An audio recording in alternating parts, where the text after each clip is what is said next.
are these people? Run this one. Okay. So this is from Let me Common go Dreams, down. right? Yes.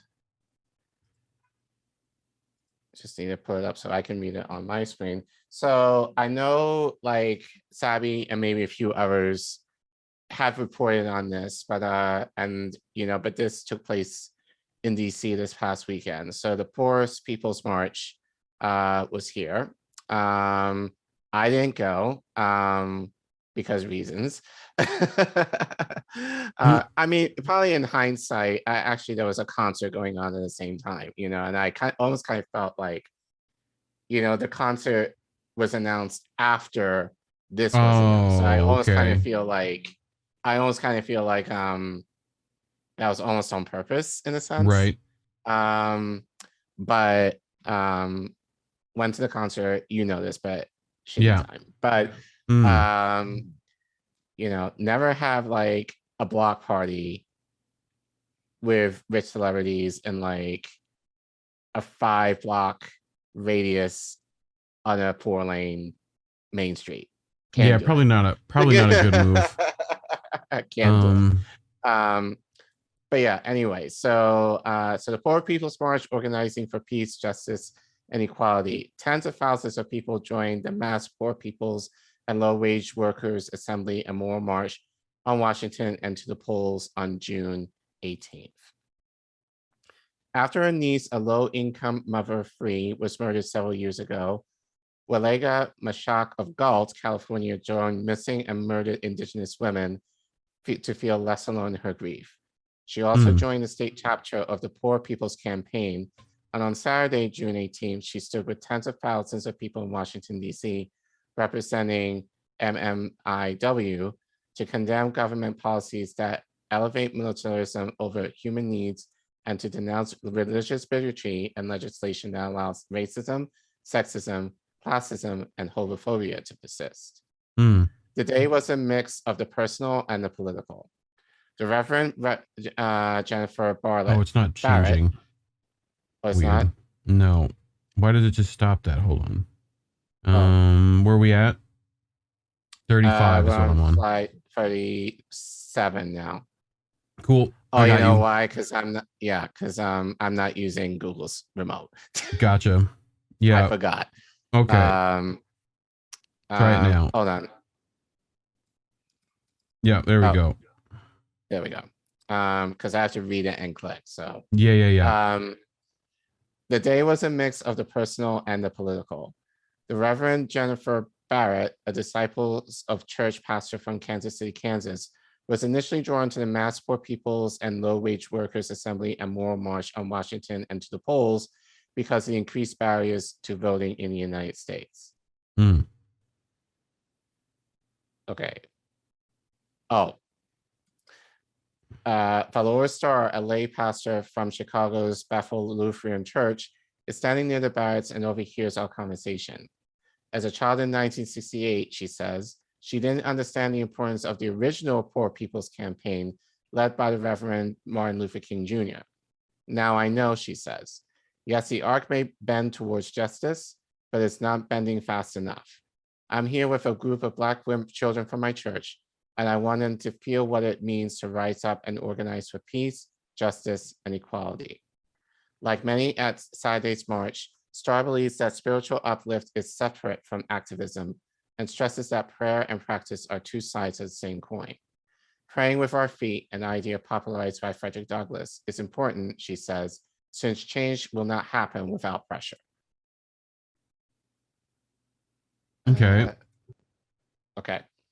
The visibly religious crowd waved banners and signs to promote the issues that brought them to the nation's capital. Placards read, "Fight poverty, not the poor, and fund people, not war." Others proclaimed, there is enough for everyone. Okay, I'm going to try. And if I butcher in Spanish, that's not my language. Okay. So, todo el mundo necesita de derecho a vivre. Did I say it right, Reef? I think. I'm trying to find it now. Okay, yeah. Todo el mundo necesita el derecho a vivir. Okay. Yep. Or got close. Or all people of the world need the right to live, and poverty is violence. And while many temples, mosques, churches, and synagogues brought large contingents to assembly, secular groups including Black Voters Matter, the Border Network for Human Rights, Code Pink, the Communist Party, Jessica Migrante, the National Organization for Women, Planned Parenthood, the Revolutionary Communist Party, the Sunrise Movement, Veterans of Peace, and several trade unions were also present. I think In if, I addition think if to you're cha- using Bariquin Indy, it might also be Bibir. I think sometimes you hit those V's like B's, depending on the dialect, but you know. Yeah, so you're saying? In addition to changing our domestic priorities, many attendees also expressed concern about US foreign policy. Human rights are not just for people in the United States. Melissa Neuweiser of the Washington, D.C. metro area chapter of Jewish Voice for Peace tells the Progressive. We need to make sure that militarism and US support for authoritarian and oppressive governments, including Israel, don't get sidelined. Indeed, reducing the grotesquely bloated US military budget has long been a goal of the PPC. As one of their pre-printed signs reminded Valley goers, since 9/11, the United States has spent more than $20 trillion on war. The military budget is memorial, PPC co-chair, the Reverend Dr. William J. Barber II told the cheering crowd. This is why we need a third reconstruction. This, Barber explained, will build on the work done after the Civil War, the first Reconstruction, and during the contemporary civil rights movement led by Reverend King, the second Reconstruction. We are a fusion coalition, he said, and we will continue our work until 6 votes are healed, to affordable housing is provided, to the land and the water protected, and until saving the world is more important than blowing it up. This promise is not negotiable. We won't be silent or unseen any longer. The PPC strategy is to build from the bottom up, co-chair Reverend Liz Fiortis told the assembly. The low-wage workers, the left out, and the excluded are a social force, she said. When we cry for justice, when we cry for power, when we take bold action, we show those in leadership what's possible. What's more, Fiortis added, those who are most directly impacted by racism, sexism, homophobia, and poverty can take strength from each other. Indeed, tears flowed as speaker after speaker shared stories of surviving a range of indignities, anti-LGBTQIA+ discrimination, voter disenfranchisement, incarceration, family separation, homelessness and hunger, opioid addiction, overcrowded and inadequate schools, environmental calamities, and losing loved ones to suicide, gun violence, and to treatable illnesses because of gaps in insurance coverage. But the day offered far more than anger, sadness, and despair. Performances by a PPC choir got the crowd clapping, swaying, and raising their voices in joyful song. All told, it was a heady and inspiring day. 54 years ago, my father, the Reverend Dr. Martin Luther King Jr., launched the first Poor People's Campaign to revolutionize the country, Reverend Bernice King told the crowd. Decades later, riddling a nation of the evil and violence of poverty remains a moral imperative. The PPC estimates that there are 140 million poor and low income in the United States, with slightly more than half of all children living at or near the federal poverty level of $18,310 for a household of 2 and $27,750 for a unit of 4. Okay. Any nation that ignores nearly half of its citizens is in a moral, economic, and political crisis, Barber told the assembly. We have the ability to win, but it will take a growing movement of poor and working people to take action. Jack Arnold, a retired teacher from Brooklyn, New York, tells the Progressive. He adds, today's protest has been wonderful, but now we need to use our power to vote, to resist, and to do the hard work of organizing a much bigger group of supporters. That'll give them. Voting though ain't doing shit. But well, I think and I think this was, which I hate saying because this march was probably more aligned, I think, with what we've been trying to advocate for, Yeah. in this space. The problem I have is like, and I mentioned this a lot. I saw this at the George Floyd protests 2 years ago, that many people, and I think it was many of them were Black Lives activists, use that opportunity for people to say, like, Trump is bad, we have to vote Biden, Right. and really, and we've said this many times with Chris Smalls, this should be a non-partisan, Political. Yeah. Yep. non-political thing. Mhm. And I'm fine with voting, but I think like it's still the idea of like we have to vote for the right people in and hope that things change. Right. Voting is the last thing that should be on the docket, not the first. Well, Like, you know what would really you help come poor in with people? you come Voting in for with that your moderate liberal, demands. Yeah, you Like, come in with your demands, you make the politicians bend to your will, and if they choose and if they decide to do it, yeah, then you yeah. vote for them. But yeah, I think the thing that it was just in the article is like, and again, that may not necessarily be clear, but vote for who? Yeah.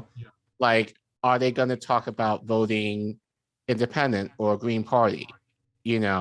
Because the Democrats, and I feel like, especially since it's Bernice King, and I know, and this is kind of hurtful to say, because I mean, being a child with a father who has some influence, Yeah. like I understand like the the struggle in kind of living up to that, and definitely like the King children, have a lot to live up to in light of their father and their mother in the activism that they had, like in their lifetimes. But definitely what I've seen from Dr. Martin Luther King III, just in interviews I've seen, like he's a liberal, Yeah. like he's not, he doesn't have that revolutionary spirit that his father had, and I know if like, and this is kind of the thing with Barber, it's like he, and again, like he almost kind of pushes people into the establishment, as far as we have to vote for, I think predominantly Democrat.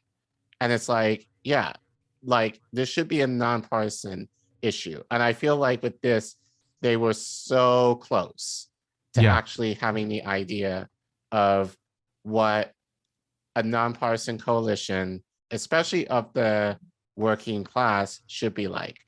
But all that to say again, going back to our first segment, where was Bowman? Like, where was AOC? Where was Ilhan Omar? Like, where is the squad? These are the very people that, Yeah. that you're trying to reach, right? Right. Yeah. And where were you? Like, and Jamal Bowman said, like coming full circle here, like in the video that I played, like you have to engage Congress. Yes, work on the local level, but you got to engage Congress too. And these people are obviously trying to do that, and where's the response? And, like, I know like there's certain people on Twitter who are kind of complaining about Jimmy Dore and like other folks who feel like they're drifting like for the upcoming March for Medicare for All, which by the way, we need to get Ricky on soon. Yeah. We'll do that next week. Yeah. Like also shout out to our brother Jesse Jett and like Alice Sepia and a few others from our network. They're going to be a part of an event online next week in connection to the Marches for Medicare for All. So we'll definitely send you more information on that. But definitely, like we'll support, our fellow colleagues in the network. But absolutely, they're talking about Jimmy Dore, but it's like this was going on and this got no news, so Yeah. Like, so again, I just hate this idea of like, you're just picking and choosing battles with, really us who are significant in a lot of ways, when these are the working class who are trying to do what they need to do, and no one's talking about this. So honestly, the only reason why I heard about this was from Savvy, who reported on it. Shout out to you. But that was months ago. But I think a lot of people were kind of about it, for the idea like it can be like interpreted as a partisan affair, which we don't necessarily know in the article, but it kind of alluded to it. Yeah. So I know for a lot of people, myself included, that was kind of the problem that I had with this march. But I loved how it was truly like a working class coalition. And, I'll also say it, Chris Smalls, Yeah. this is who you're working for. Like, instead of taking pictures with Zendaya, like, you should have been here, like, so yeah, I wish it got a lot more attention in certain ways, but given like, I do feel like because of the concert that was happening, at the same time, Yeah. that overtook obviously this. But yeah, so any thoughts on any of this? Brief. I mean, I feel like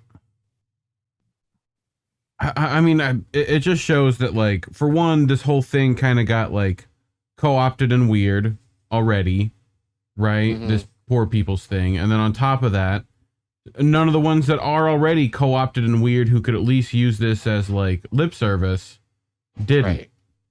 You Right. know? Some race So was part right. of this.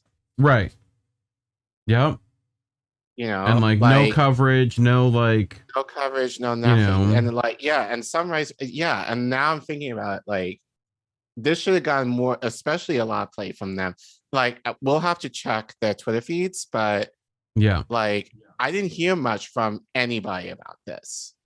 Yeah. So well, and we'll see coming up with this live stream to help raise funds for Savage Joy's thing. That's on June 29th. Right. I know Indy had on Durden today to kind of talk about that, I think, here on this channel. So just go back in the doobly-doo there and find that video. yeah. But yeah, anyway.